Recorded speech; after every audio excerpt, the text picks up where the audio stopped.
Welcome back to another session in self-love. Today we're going to talk about self-care. It's a really holistic process that every human being needs to foster presence, engagement, wellness, and the ability to navigate life and the healing journey. Self-care can include a wide variety of tasks that are specific to your physical, mental, emotional, and even spiritual needs. Now, like all things, this is easier said than done, and there's no shortage of messages and examples in the media. What's really important is that you give yourself the trust and the permission to reflect and determine what your own wellness needs are. Remember, what other people say and what media tells us might not be what you truly need. Today, I'll talk to you about what happens when we don't have self-care and how you can use it as your own personal tool for healing and living a more fulfilling life. But first, let's take a moment to settle in. Take a big breath in through your nose and out through your mouth. One more time.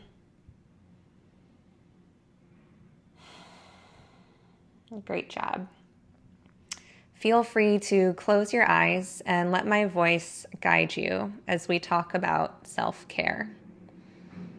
As you listen, notice any feelings that come up or thoughts, and we'll have space at the end of the exercise for you to journal about this and answer some more specific questions that will facilitate your self-care practice.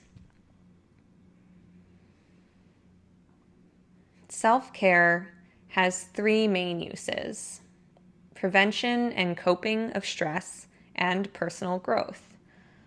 Now, as I talk to you about what happens when we lack self-care, notice if anything comes up. When we're lacking self-care, we're neglecting ourselves, our most vital needs. We lose the ability to care for ourselves and the ability to care for others. Neglecting self-care can result in things like increased anxiety, frustration, fatigue, anger, mood swings, and sensitivity.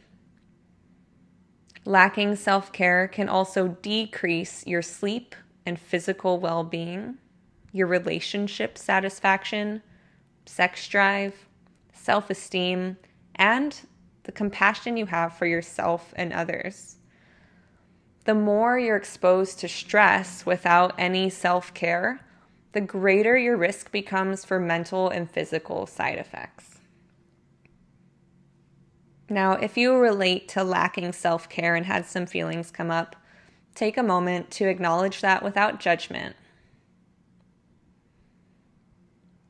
And if it feels good, you can repeat after me silently or out loud. I forgive myself for any lack of self-care so far.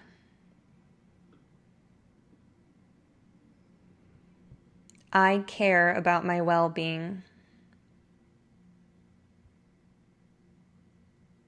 I deserve to live a happy, healthy life.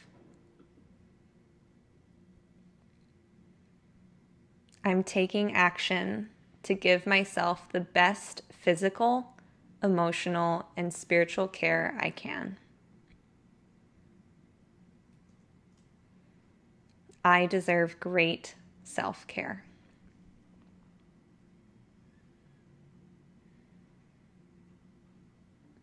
If it feels good, you can put your hand over your heart and repeat after me one more time. I deserve great self-care. I deserve great self-care. Take another big breath in and out. And let yourself come back to your regular pace of breathing as I tell you a little bit more about how we can use self-care. Keep in mind that as survivors, we have a lot of stress day to day that other people may not understand or experience. And so self-care is extra important for us. We can use self-care as a prevention tool, as a coping tool, and to help us with ongoing growth. In prevention, self-care can help you observe, practice, and grow strategies that will help you strengthen your metaphorical armor. That way, when you do face challenges, you're more equipped to deal with them.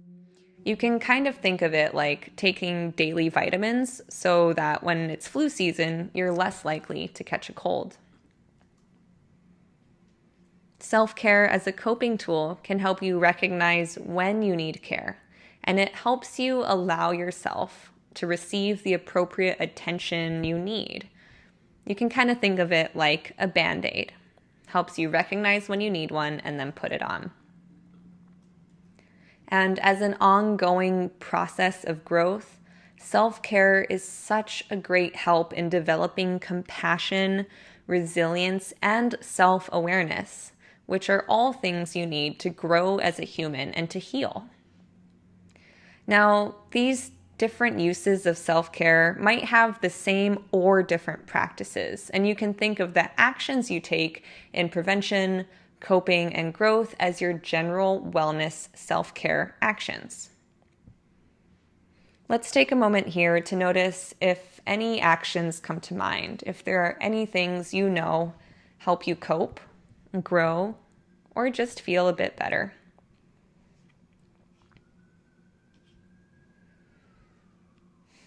In the next exercise, we will work on building your personal wellness and self-care plan with much more detail. But for now, make sure you do the exercises below. Let's take another big breath in through the nose and out through the mouth. Take a moment to give yourself whatever care feels good right now. Maybe it's a hug. Maybe it's a big breath. Take a moment to thank yourself for showing up today. And congratulations on getting this far. It might sound silly, but sometimes doing basic things like taking care of ourselves can be the most challenging, especially when we've had a difficult or traumatic experience. Just by being here, you're saying so much about how you are worth it.